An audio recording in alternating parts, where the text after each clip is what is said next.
Okay, welcome to Chapter 8, and we're going to talk about two different categories, well, in some ways, three. The first one being communication disorders, and the second one being sensory impairments, and we'll talk about both vision and hearing.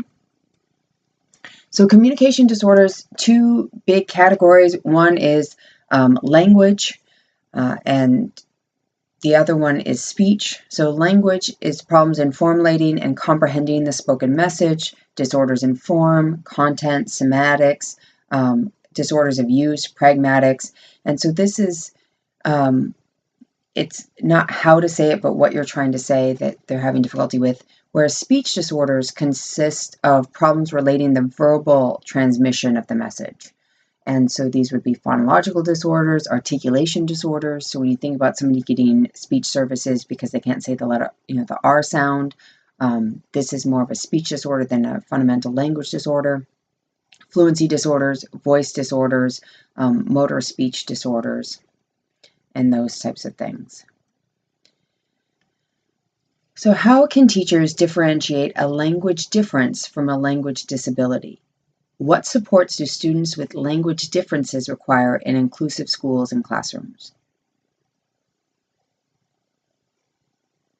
Speech disorders that are obvious, such as stuttering, will draw a great deal of unwanted attention to the speaker. How do you think a young child or adolescent would react to having such a condition? What are some things that you think you could do as a teacher to help mitigate this potential embarrassment? Have you ever experienced a communication problem, even a temporary one, that led to your engagement in some atypical or uncommon behavior? How did others react to your problem? How did you react? Was it emotionally difficult?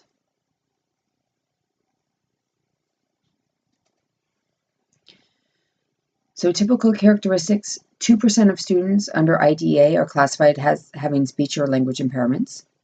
5% of the school-age population have speech disorders, and 7 to 10 primary language impairments. Most are served in the general education classroom and receive speech and language services by a speech and language pathologist.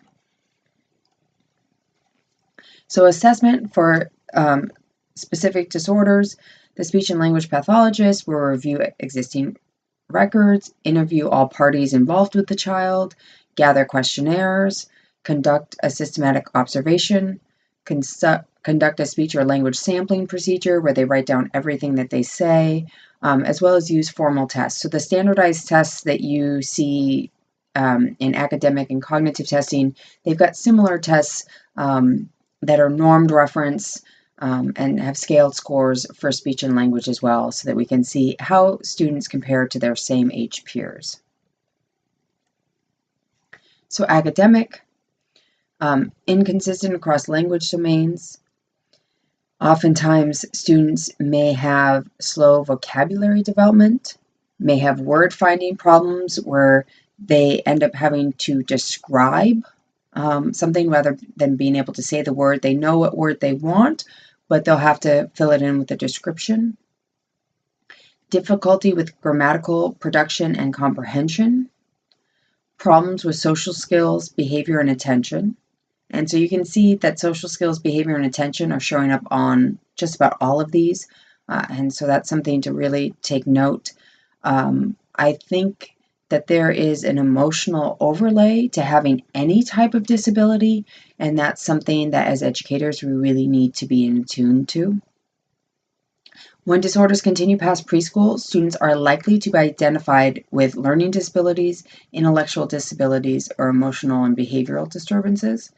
So oftentimes, students will receive early intervention services under a communication disorder because it's easier to evaluate and easier to figure out. Plus, things like a specific learning disability, we have to rule out a lack of opportunity to learn. So at age 3, when students are not receiving formal instruction, you can't really diagnose, or not, you don't want to use the term diagnose, but you can't really classify a student as having a specific learning disability. But we can under communication. So a lot of students will start off communication only, and then later on, as they develop and we can get a better understanding of what is going on with the student, then we'll be able to give a more specific category. Students who are in speech and language for articulation and those types of things are the ones that are most likely to exit out of special education. There are several elements of communication disorders that with specified practice, students can get to a functional level and be dismissed from special education services. So this is one of the categories that students are most likely, depending on, again, all of these categories have a very broad range. If somebody has a very fundamental communication in terms of language disorder, then no, they're not going to move through quickly. But sometimes you have students who are getting speech and language services, and once they can figure out how to produce the sounds, using their tongue, they'll graduate relatively quickly out of special education services. So a communication problem can create social, behavioral, and attention problems when students lack the communication skills to interact with peers and adults. What behavioral issues could be manifested by a communication problem? What supports could be provided to the classroom to prevent behavior problems from developing? Research has documented a correlation between emotional behavioral difficulties and frequent communication problems. How can teachers assist students with emotional and behavioral disorders in developing pragmatic skills for building appropriate social and behavioral skills? Many parents of students with speech or language disorders request frequent one-to-one therapeutic services from a speech and language pathologist. However, many types of SOP contacts are possible. How would you explain to a parent that one-on-one therapy sessions are not the only way, even necessarily the best way, for a child to improve their communication?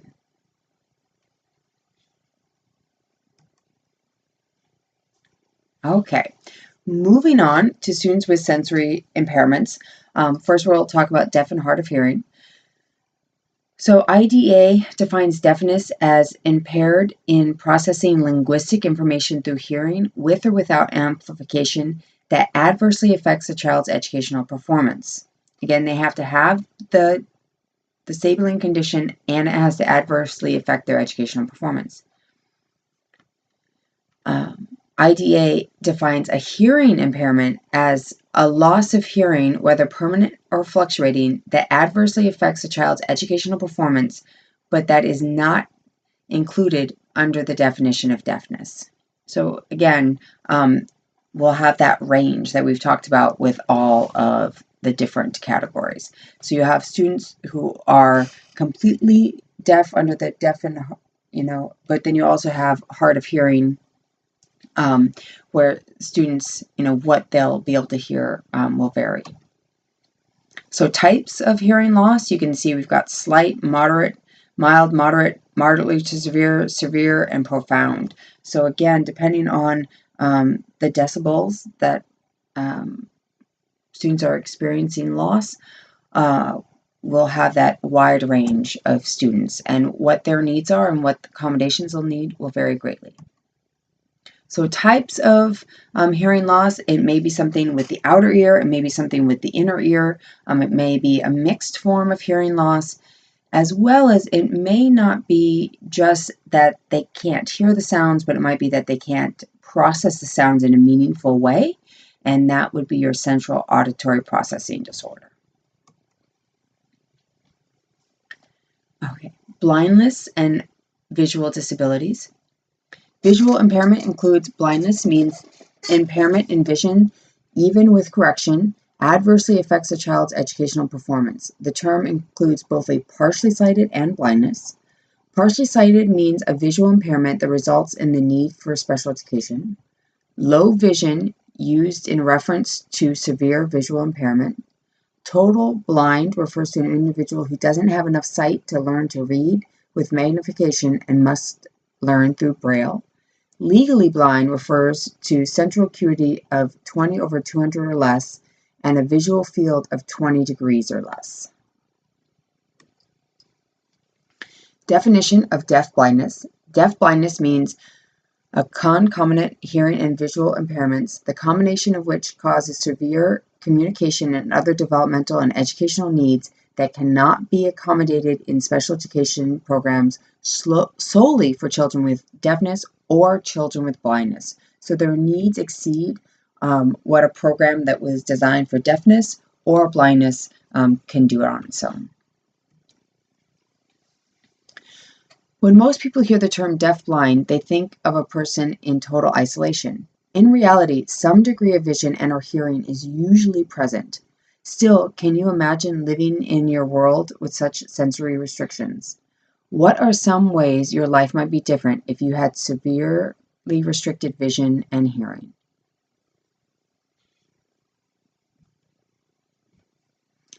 So identification of students with sensory impairments, most identified early in life. We now have universal screening for newborns. I remember with my children, they did, a hearing screening. They took him out in the hall when, I'm trying to think of how old my son was, but before we went home from the hospital. So he was just out, hours old.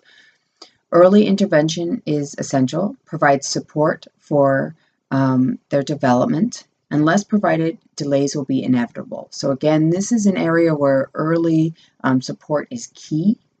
Most receive intervention from birth to 2 years of age and continue to receive services under IDEA until they're 21, because oftentimes these are permanent conditions and students will need that support throughout their educational careers.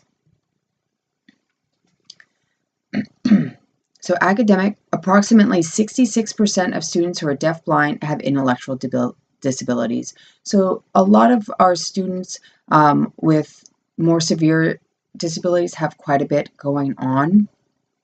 Sometimes these students have compromised immune systems. They might have difficulty eating. So depending on what caused it and what conditions are also there, often students can be severely impacted in multiple ways.